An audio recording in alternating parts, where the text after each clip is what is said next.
ভাই সঠিক জিনিসটা কবে বুঝবি? অমুসলিমরা মুসলমানের বন্ধু হয় না, এটা আল্লাহ নিজে কইছে বেড়া। আল্লাহ নিজে কইছে অমুসলিমরা মুসলমানের বন্ধু হয় না। এক অমুসলিম আর এক অমুসলিমের সাথে বন্ধু, কিন্তু মুসলমানের এরা শত্রু। এরা চাই মুসলমানকে নির্মূল করে দিতে।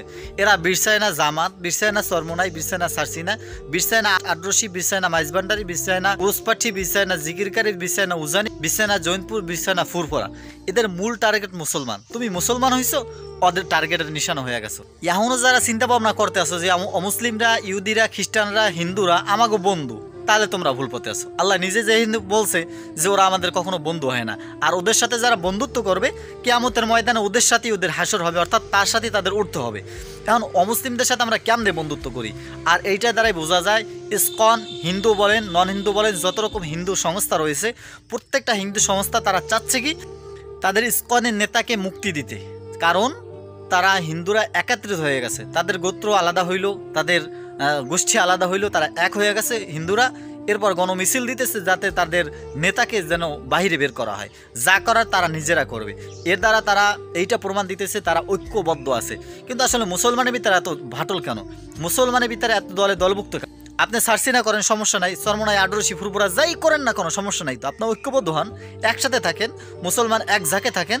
আল্লাহ রসুল সাল্লাল্লাহু আলাইহি সাল্লামের একটা হাদিস রয়েছেন, আপনাদের শোনাই দিচ্ছি হাদিসটা। আল্লাহ রসুল সাল্লাল্লাহু আলাইহি সাল্লাম বলেন, যেমন একটা দুম্বার পাল রয়েছে যেখানে সবাই দুম্বা চড়াইতেছে, সেখানে লক্ষ লক্ষ দুম্বা রয়েছে, সেই জায়গার ভিতরে কিন্তু বাঘ আক্রমণ করতে সাহস পাবে না, খ্যাকশিয়াল আক্রমণ করতে সাহস পাবে না, কেননা অনেক দুম্বা রয়েছে। আর যদি একটা দুম্বা আর একদিকে চলে যায়, একা যদি এক রাস্তা হাঁটে, সেই ক্ষেত্রে তাকে আক্রমণ করা অতি সহজ হয়ে যায়। ঠিক তেমনিভাবে মুসলমান যদি ভিন্ন ভিন্ন দলে দলভুক্ত হয়ে যান, প্রত্যেকটা মুসলমানকে ধ্বংস করা তাদের জন্য অতীব সহজ হয়ে যাবে। এখন আপনি কি ভিন্ন ভিন্ন দলে থাকবেন নাকি একাত্রিত থাকবেন? একাত্রিত থাকলে মুসলমানকে নির্মূল করে দেওয়ার পৃথিবীতে কোনো মানুষের, কোনো গোষ্ঠীর, পৃথিবীর কারো শক্তি হবে না। আপনি এই জন্য আপনাদের প্রত্যেককে বলবো, একাত্রিত হন, এক থাকেন। যদি ইসকনকে নির্মূল করতে হয়, অমুসলিমদের আমাদের উপর যে নির্যাতন করতেছে, সেই নির্যাতনকে যদি নির্মূল করতে হয়, তাহলে আপনার আমার এক হতে হবে।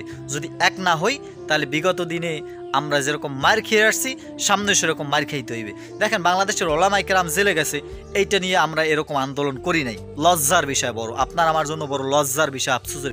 আর হিন্দুদের একজন নেতা গ্রেফতার হয়ে গেছে, সেই জন্য রাত জেগে জেগে মিছিল মিটিং করতেছে তারা, সব জায়গায় সব মিডিয়াগুলো এটা প্রকাশ করতেছে। আর বাংলাদেশের একজন আলেম যদি গ্রেফতার হয়, আরে আল্লাহ, কি আর কমু। সেই ক্ষেত্রে দেখা যায় কি, বাংলাদেশের যে মিডিয়াগুলো আছে, এই মিডিয়াগুলো আগে প্রকাশ করে আর জঙ্গি আসলে এরা এই ভুল করছে, এই ভুল কেন করতে গেলে বউলিয়া ধরা খাইছে, ইত্যাদি ইত্যাদি, একদম নানাস্থানীয় অবস্থা করে ফেলাইবে। তাহলে আপনার আমার জন্য এটা একটা শিক্ষা যে আমার মুসলমান নেতা, আমার ইসলামের নেতা, তাকে যদি জেলে নেয়, সেই ক্ষেত্রে আমরা আন্দোলন করি না। আর একটা অমুসলিম তাদেরকে, তাদের নেতাকে তারা বের করার জন্য আন্দোলন করতেছে। বড় লজ্জার বিষয়। আপনি, আমি মুসলমান হিসাবে, আমার নেতা ভালো আকিদা রয়েছে, সহি আকিদা রয়েছে, কোনো খারাপ কাজ করতেছে না, এরপর আমরা তার পক্ষে দাঁড়াইতে পারি না, এরপর আর বড় আফসোসের বিষয় কী হতে পারে? প্রিয় দর্শক, এজন্য প্রত্যেককে বলবো, একাত্রিত থাকতে হবে, এক থাকতে হবে। যখন এক থাকবো, সকল শত্রুর মোকাবেলা আমরা করতে জানবো। আল্লাহ তাআলা আমাদের বোঝার মানার তৌফিক দান করুক, আর সকল মুসলমান ঐক্যবদ্ধ হওয়ার তৌফিক দান করুক। ভালো থাকবেন, সুস্থ থাকবেন। আসসালামু আলাইকুম ওয়া রাহমাতুল্লাহ।